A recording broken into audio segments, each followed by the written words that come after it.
1943년 1월 초순을 지나면서 미군은 총 3개 사단 5만 병력을 과달카날에 집결시켰고 서쪽 일본군 본거지를 향해 총공세를 준비 중인 미군은 그 이전에 먼저 일본군이 미군 진지를 잘 관찰할 수 있는 오스틴산 부근을 점령하기로 합니다. 이곳에 진지를 형성한 일본군은 먼저 기후방어선과 그 서쪽에도 여러 고지를 이어서 만들어진 진지 2개가 있었는데 미군은 이 지역 북쪽을 이미 점령해놓고 이곳을 바탕으로 일본군을 공격할 계획이었습니다. 1943년 1월 4일까지 미군은 먼저 기후지역을 3면에서 포위하는 데 성공합니다. 미군은 이후 공격 목표를 갤로핑호스와 시호스 지역으로 잡습니다. 질주하는 말의 모양을 하고 있는 갤로핑호스 지역은 미군이 기후지역을 공격할 때 이미 다른 미군 병력들에 의해 동시 공격이 이루어져서 역삼각형 모양으로 되어 있는 56, 55, 54 고지가 점령되었습니다. 또한 미군은 1943년 1월 9일까지 해발 275m에 55 고지까지 보급로를 개척하는 데 성공합니다.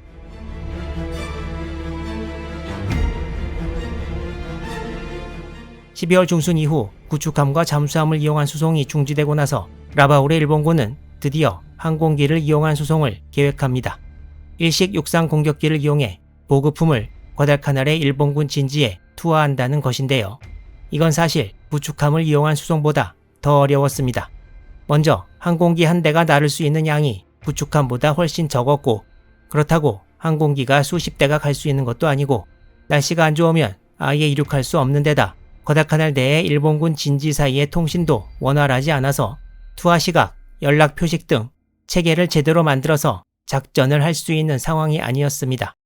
소량의 물자가 12월 20, 21, 26일에 각각 투하되었고 그 이후에 포기된 것으로 보입니다.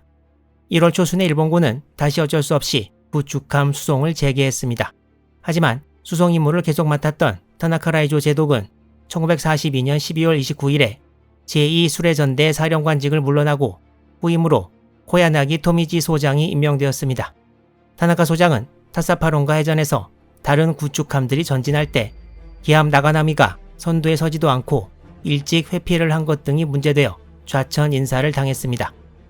일본군은 그동안 실패한 드럼통 수송의 단점을 보완하는데요. 드럼통을 케이폭 나무 열매에서 나온 물에 잘 젖지 않는 솜과 같은 것을 이용해 드럼통을 싸서 총격을 받아도 가라앉지 않게 했습니다.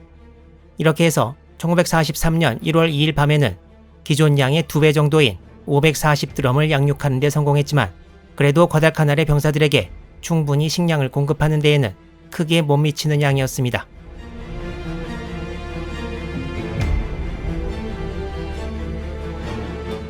일본군은 보급을 계속 시도하면서 한편 철수 작전도 예정대로 진행합니다. 자연스럽게 라바울의 일본군이 분주해졌는데요.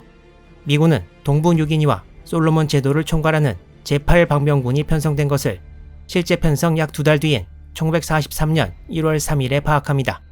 거기에 구축함을 이용한 보급도 다시 재개되었고 트루크 기지 등에 일본군이 밀집한다는 정보 등이 들어오면서 미군은 일본이 다시 한번 과달카날에 대규모 공세를 시도한다는 의심을 가지게 되었습니다.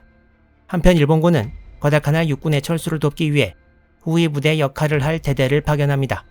이 부대는 야노 케이지 소좌가 지휘하는 약 750명의 병력으로 편성되었는데요. 야노 소좌가 중일전쟁 때 이런 후위 부대를 지휘해본 경험이 있어서 이 임무가 맡겨졌습니다. 이 야노 대대는 훈련을 제대로 못 받은 제38사단 보충병들로 부대원들의 나이는 30세 전후에 실탄 사격 경험도 없었다고 합니다. 훈련에서라도 실탄 사격은 해볼 것 같아서 실제 전투 경험이 없다는 말인지 의심되었지만 일본 자료에는 사격 경험 자체가 없다고 나와 있긴 합니다. 야노 케이지 대대장은 과달카날에서의 철수가 결정되었다는 것은 전혀 모르고 있었고 나머지 부대원들도 과달카날에 결사대로 파견되어 전부 죽을 것이라는 생각을 하고 있었습니다.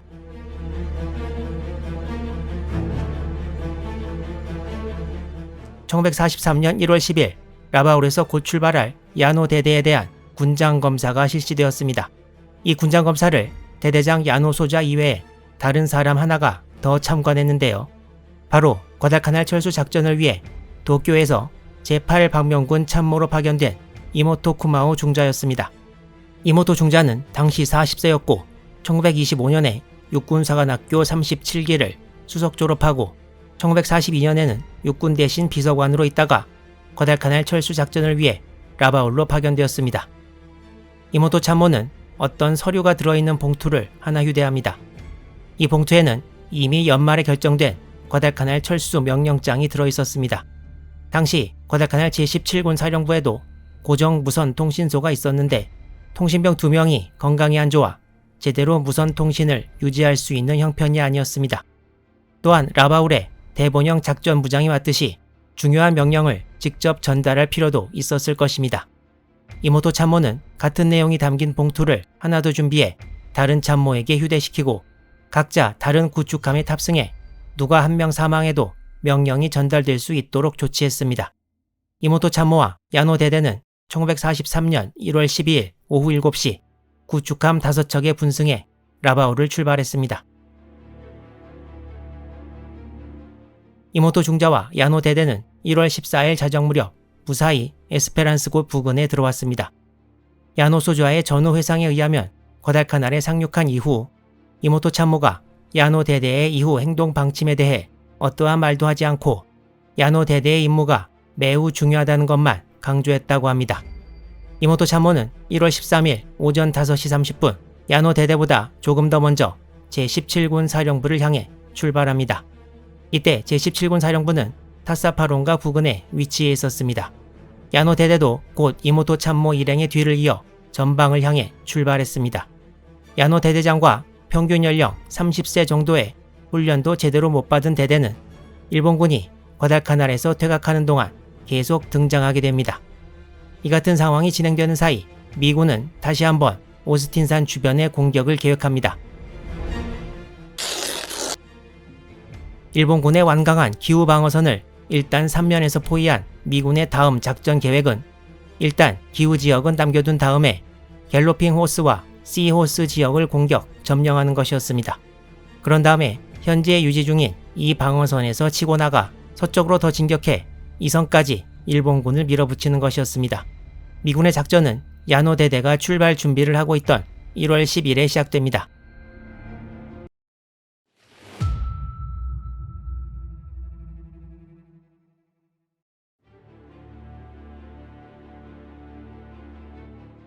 미육군 제25사단을 이끌고 있던 사단장은 제이 로턴 콜린스 소장이었습니다. 이 사람은 1896년생으로 1942년에 46살로 25사단장이 되어서 당시 미육군 최연소 사단장이었습니다. 당시 25사단 마크를 보면 번개 모양이 있었고 그래서 25사단의 별칭도 트로픽 라이트닝, 번역하면 열대의 번개였는데 콜린스 사단장의 별명도 이와 비슷하게 라이트닝 조어였습니다. 이후 1944년에 콜린스 소장은 제7군단장이 되어서 유럽에서 독일군과 싸우게 되고 한국전쟁 때는 미육군 참모총장을 지내기도 했습니다. 콜린스는 태평양과 유럽 두 군데에서 싸운 경험이 있는 몇 명 안 되는 미군 장성이었는데요. 본인의 경험에 비추어 볼 때 독일군이 일본군보다 전투 역량이 훨씬 더 뛰어났지만 끈기나 근성은 일본군이 독일군보다 더 나았다고 말하기도 했습니다. 1943년 1월에 과달카날 오스틴산 전투가 콜린스 장군의 첫 번째 실전 경험이었습니다. 미군은 이번에 공세에서 25사단은 오스틴산 지역을 맡고 해병 제2사단이 주로 해안 지역에서 서쪽으로 진격하는 역할을 맡기로 계획을 세웠습니다. 당시 미군은 오스틴산 주변의 일본군에 대해 정확한 정보는 가지고 있지 않았습니다. 현재 점령하고 있는 고지들의 남쪽 부근 그리고 기후 지역에 일본군이 있다는 것이 전부였습니다. 콜린스 소장의 작전 계획에 따르면 먼저 25사단의 3개 보병연대 중에서 35연대가 1개 대대를 동원해 기후 지역을 봉쇄하고 나머지 2개 대대는 시호스 지역을 남쪽에서 공격하도록 되어 있었습니다. 그리고 27연대가 북쪽에서 갤로핑 호스 지역을 공격하도록 했습니다. 27연대와 35연대는 53고지에서 서로 만나 나머지 일본군을 소탕하게 됩니다. 161년대는 후방에서 예비부대로 대기하게 되었습니다.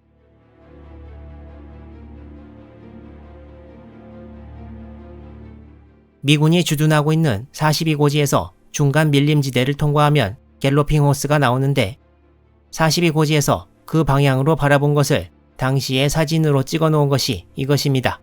여기서는 잘 안 보이지만 갤로핑 호스 고지들이 사진에 표시되어 있습니다. 미군은 이번 공격에 포병 전력을 충분히 동원해서 요소에 배치했고 예비 포격 예정 시각은 1월 10일 오전 5시 50분이었습니다.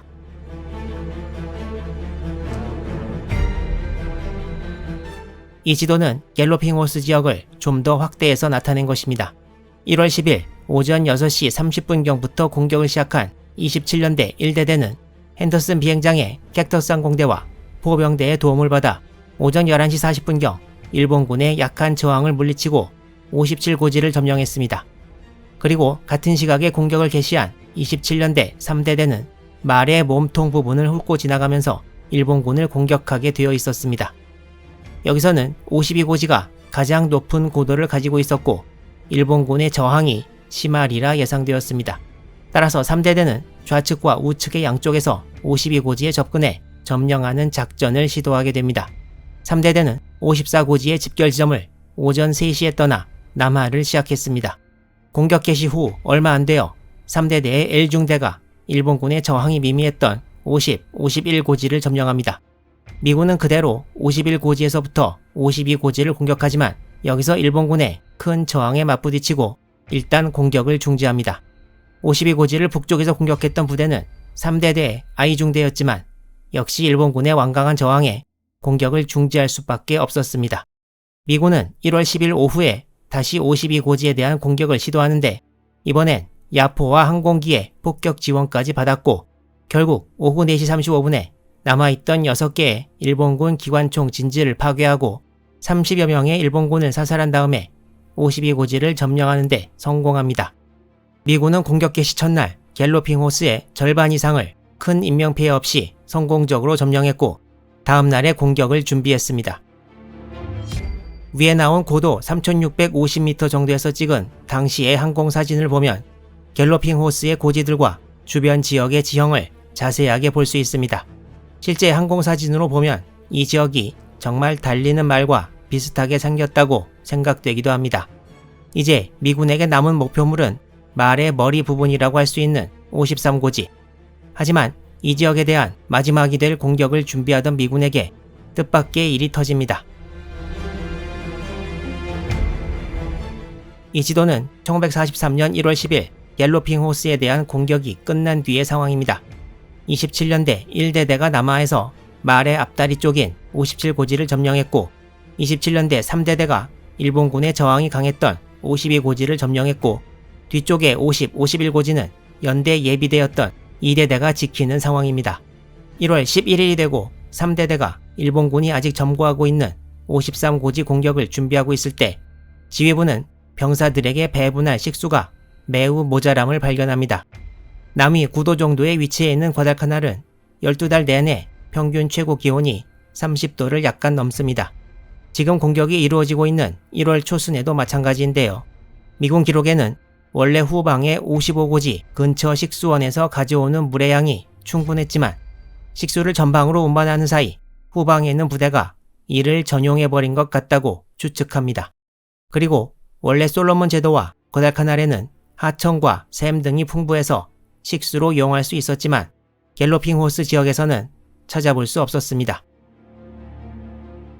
전투가 벌어지고 있던 오스틴산 부근 고지에서는 부상병도 이런 방식으로 후송해야 할 정도로 물자를 나르기에 편한 환경은 절대 아니어서 공격을 앞둔 3대대 쪽으로 식수를 다시 운반해 오는 것도 쉬운 일이 아니었습니다. 3대대 병사들은 1월 10일에 공격을 시작할 때 각 병사가 수통 하나 분량의 물만 휴대했고 하루 동안 먹고 남은 물과 함께 11일 공격을 시작해야 할 처지였습니다.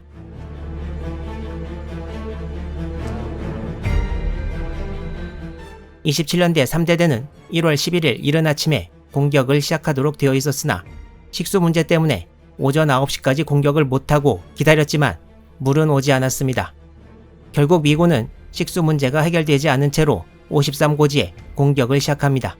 3대대는 두 방향으로 나누어 53고지에 공격을 시도하나 기관총과 박격포를 이용한 일본군의 완강한 저항에 부딪힙니다.